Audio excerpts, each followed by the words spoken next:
This news is presented bye युवान trading company, डिडवी टिक्कर, हमीरपुर। सभी प्रकार के पावर टूल्स, इंडस्ट्रियल टूल्स और आटा चक्की इत्यादि के लिए संपर्क करें। जीवन उत्साह न्यूज की इस खास रिपोर्ट में आप सबका बहुत बहुत स्वागत है। मैं रमेश शर्मा। जैसा कि आपको लगातार लेकर चल रहा हूं हिमाचल प्रदेश के एक ऐसे ट्रेडिशन की तरफ जहां पर हमने आपको गांव की जो रहन सहन है वो दिखाई, किस तरह से लोग रहते हैं, कैसे घरों में रहते हैं, किस तरह के यहाँ पर डेवलपमेंट्स हैं, क्या क्या लोगों की सोच है, किस तरह से बच्चे यहाँ पर खेलते हैं, उठते हैं, बैठते हैं, यहाँ पर किस तरह से खेती होती है, क्या पशु पालन करते हैं। हमने बहुत सारी चीज़ें आपको दिखाने का प्रयास किया और मैं आगे भी आपको इस तरह की चीज़ें दिखाने का प्रयास करता रहूँगा, क्योंकि ये हमारा जो कल्चर है, ये कल्चर अनमोल है। अगर इसको ऐसे कहें तो इसके जैसी जो एक परंपरा है वो देखने के लिए इंसान को शायद एक दूसरा जन्म लेना पड़ेगा हिमाचल प्रदेश में आने के लिए, क्योंकि हिमाचल प्रदेश में कोई भी व्यक्ति बाहर का जमीन नहीं खरीद सकता है। कोई भी व्यक्ति जो बाहर रहता हो हिमाचल प्रदेश के अंदर अपना घर बना के रहकर अपने परिवार को वो बातें नहीं दे सकता जो हिमाचल का एक आदमी दे सकता है। अक्सर आपने देखा होगा कि हिमाचल या दुनिया के किसी भी देश में अगर आप रहते हैं तो अभी धीरे धीरे जो परिवार हैं वो बिखरते हुए जा रहे हैं। भाई भाई के साथ नहीं रहना चाहता, माता पिता के साथ बच्चे नहीं रहना चाहते, हर व्यक्ति अपना एक अलग दुनिया बसाना चाहता है, अलग जिंदगी जीना चाहता है। कारण वो चाहता है कि उसका कोई इंटरप्शन ना हो, वो चाहता है कि कोई उसको टोका टाकी ना करे।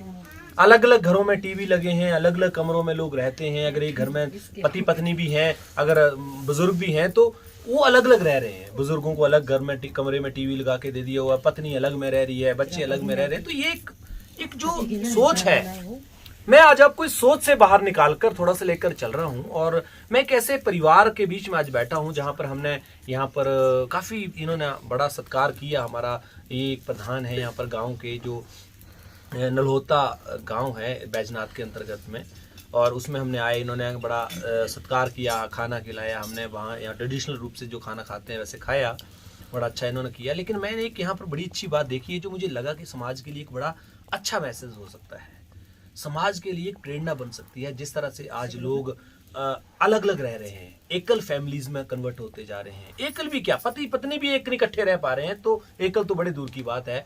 यहाँ पर चार चार बहुएं इकट्ठी, उनका पूरा परिवार इकट्ठा रहता है। और सबसे अच्छी बात यह है कि इनका आपस का जो प्यार है, इनका आपस का जो लगाव है वो बहुत ही यूनिक में देखने में लगा है। एक दूसरे की जो रिस्पेक्ट है, एक ही चूल्हे में 12, 14, 15 लोगों का परिवार यहाँ पर रहना। इनके सास ससुर आपस में जो दरानी जेठानी रहती हैं उनके हैं नहीं, वो इस दुनिया में अभी है नहीं, लेकिन पति अपने अपने काम करते हैं। एक प्रधान है, एक नेवी में है, एक कोई प्राइवेट जॉब अभी कर रहे हैं, और एक हैं जो अभी दूसरी प्राइवेट जॉब कर रहे हैं। तो बड़ा ही अच्छा एक देखने को मिला। मैं आपको यहाँ मिलाना चाहूँगा। यहाँ पर ये जो मेरे सहयोगी दिखाएंगे, यहाँ पर बैठी हैं, परिवार की मुखिया हैं, प्रधान जी की पत्नी हैं, ये सबसे बड़ी इस परिवार की अभी बहू हैं। और इसके साथ में मैं दिखाऊंगा, ये बच्चे सब बैठे हुए हैं, आप देख रहे हैं, नन्हे मुन्ने से प्यारे से बच्चे। और इनके साथ में यहाँ पर ये जो महिला बैठी हैं, ये दूसरे नंबर की बहू है इस परिवार में। और इसके साथ साथ में हमारे बीच में यहाँ पर दो बहुओं के साथ में मैं उन दोनों को भी मिलाना चाहूँगा। ये दो बहुएं और यहाँ पर बैठी हैं, ये अभी नवविवाहिता हैं, करीब 1 साल पहले इनकी शादी हुई, जो बाएं तरफ बैठी हैं। और ये दाएं तरफ जो अपनी कोनी चिन्ह पे हाथ लगा के बैठी हैं, बड़ा अच्छा पोज देकर, ये जो है वो सेकंड लास्ट की बहू है इनकी।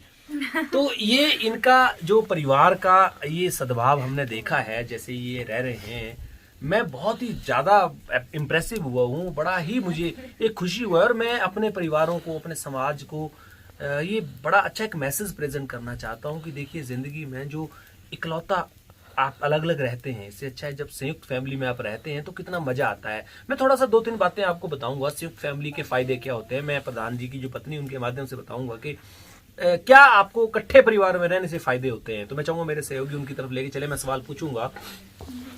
अच्छा, ये बताइए कि जैसे आप सब लोग इतने इकट्ठे रहते हैं, 12-14 लोग इकट्ठे रहते हैं, क्या कैसा लगता है आपको और क्या फील करते हैं आप?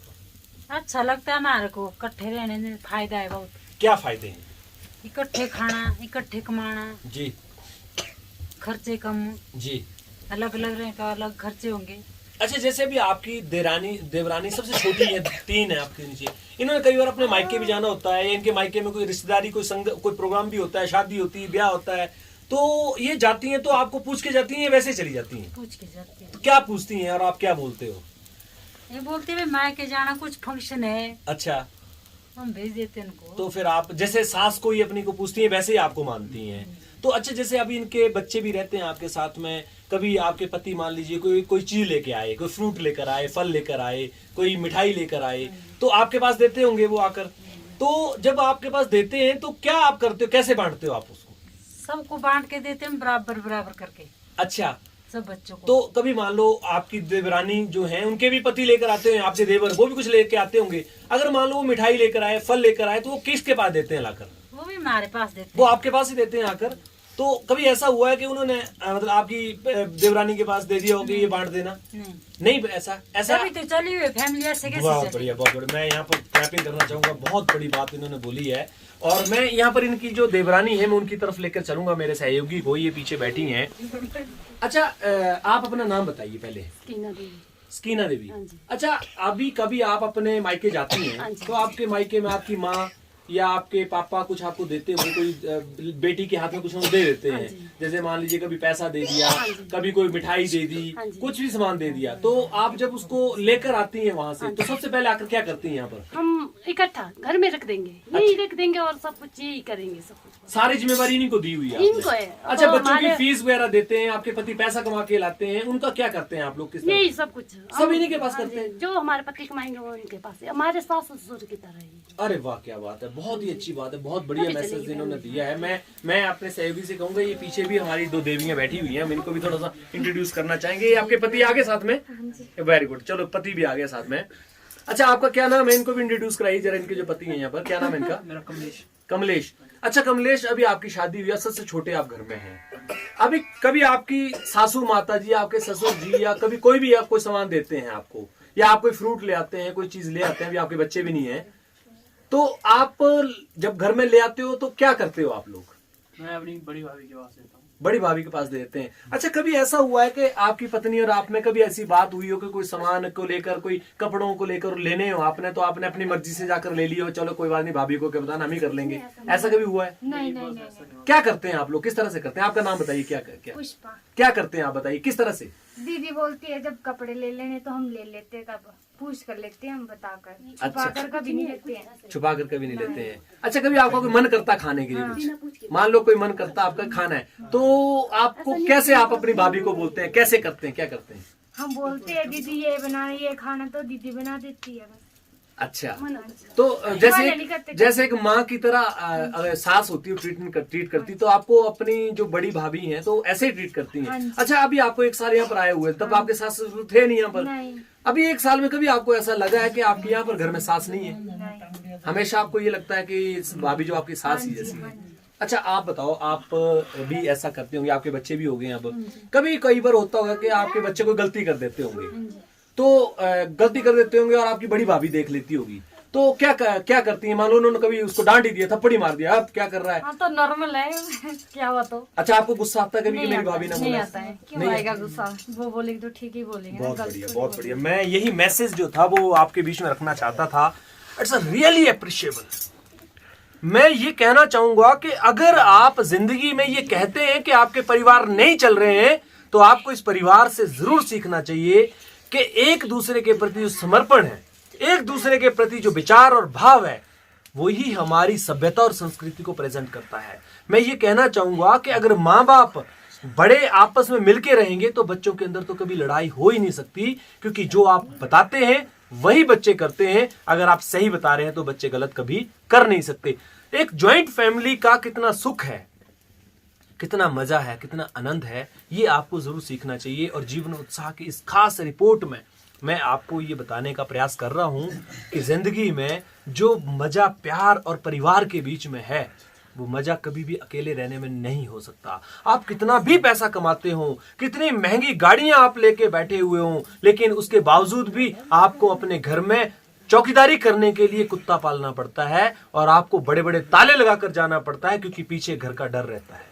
लेकिन इस परिवार के बीच में ऐसा प्यार, ऐसा सद्भाव वाकई में ही देखने को जो मिल रहा है, वो हमारे समाज के लिए एक बड़ी प्रेरणा, बड़ा मैसेज बन सकता है। और जीवन उत्साह की इस रिपोर्ट को आपके बीच में प्रेजेंट करने का भी केवल मेरा एक ही मकसद है, क्योंकि मैं अभी प्रोफेशनल लुक में नहीं हूं, लेकिन ट्रेडिशनल लुक में मैं आपको ये बताने जा रहा हूं कि एक ऐसा प्रयास हम करने का कर रहे हैं जिससे हमारे समाज को एक ऐसा मैसेज मिल सके, हमारे समाज में एक सभ्यता और संस्कृति का जो मैसेज है वो पूर्ण रूप से पहुंच सके। हम इस प्रयास की तरफ आपको लेकर चल रहे थे, एक गांव के ट्रेडिशनल लुक, एक ऐसे परिवार के ऊपर जो परिवार आज भी एक ऐसे प्यार, ऐसे बंधन में रह रहा है जिस बंधन के लिए लोग तरसते हैं। जीवन उत्साह की इस रिपोर्ट के साथ आप बने रहे। अच्छी लगे तो आप शेयर जरूर कीजिएगा। पता नहीं किस व्यक्ति के जीवन में ऐसे परिवार का प्यार बढ़ सकता है, कितने लोगों का जिंदगी बदल सकता है। बहुत बहुत धन्यवाद आप सब लोगों का।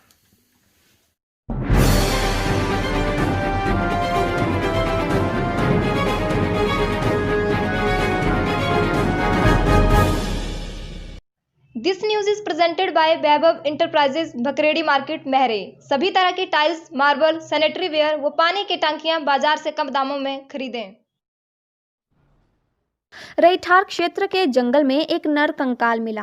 कंकाल की पहचान पवन कुमार पुत्र रावण निवासी गांव बल्होली रईठार के तौर पर हुई है। शनिवार को ग्रामीण गांव के साथ लगते जंगल में जलाने के लिए लकड़ियां लाने गए थे। अचानक उन्हें जंगल में एक कंकाल दिखा। इसकी सूचना पुलिस को दे दी गई।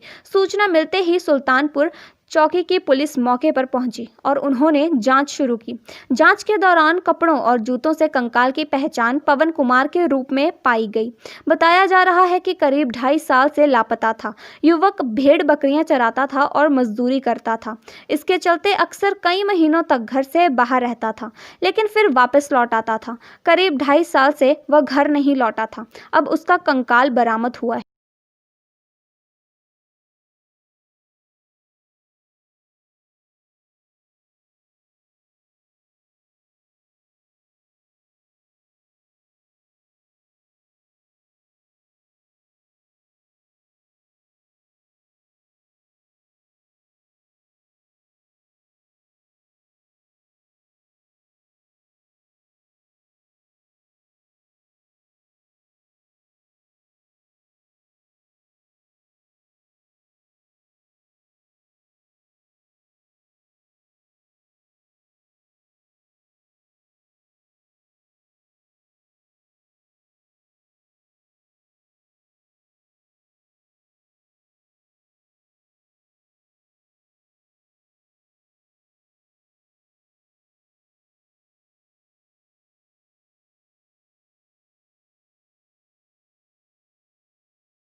This news is presented bye युवान ट्रेडिंग कंपनी, डिडवी टिक्कर, हमीरपुर।